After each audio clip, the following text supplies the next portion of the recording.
তা বাবা, তুমি যে আমার মেয়েকে বিয়ে করবে বলছো, তা তুমি কি কাজ করো শুনি? হ্যাঁ, আমি আমি তো সরকারি চাকরি করি। এই সামনের মাসে এপ্রিলে আমার ডেট অফ জয়েনিং। शाबाश बेटा। ও তাই নাকি?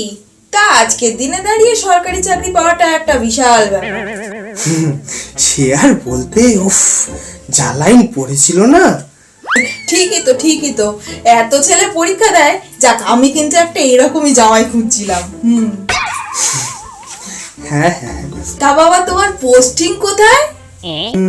না না, মানে আমাকে সেরকম কোনো পোস্টিং দেয়নি, আমাকে ওয়ার্ক ফ্রম হোমই দিয়েছে। হ্যাঁ, তাই নাকি? আমি তো জানতাম প্রাইভেট কোম্পানিগুলো ওয়ার্ক ফ্রম হোম করায়। আজকাল গভর্নমেন্টেও ওয়ার্ক ফ্রম হোম হচ্ছে।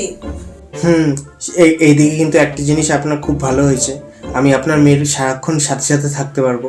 আপনার মেয়েকে কোনো সময় একা আমি ছাড়বো না, তাই না? তা মানে আন্টি, এবার আমরা বিয়ের ডেটটা ঠিক করতে পারি তো? হ্যাঁ হ্যাঁ, সে তো অবশ্যই। এইরকম পাত্র কি হাতছাড়া করা যায় নাকি? কিন্তু তার আগে বাবা, একটা কথা জিজ্ঞাসা করার ছিল। যদি কিছু না মনে টনে করো, একটা কথা জিজ্ঞেস করতে পারি? ইমা, আপনি এরকম ভাবে কেন বলছেন? আপনি জিজ্ঞাসা করুন, কোনো ব্যাপার না, আপনি বলুন। না, মানে ওই আর কি বলছিলাম যে তোমার স্যালারি কত বাবা? তেমন একটা বেশি না, ওই 18,000 টাকা। अच्छा। মাসে 18,000? ও ও 18,000, ঠিক আছে। সরকারি চাকরি তো আস্তে আস্তে বেড়ে যাবে। এমা আন্টি, আপনি ভুল করছেন, ওটা মাসে 18 না, বছরে 18,000 টাকা।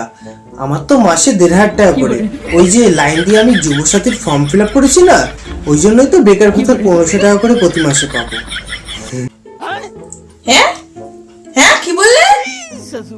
চলো। হ্যাঁ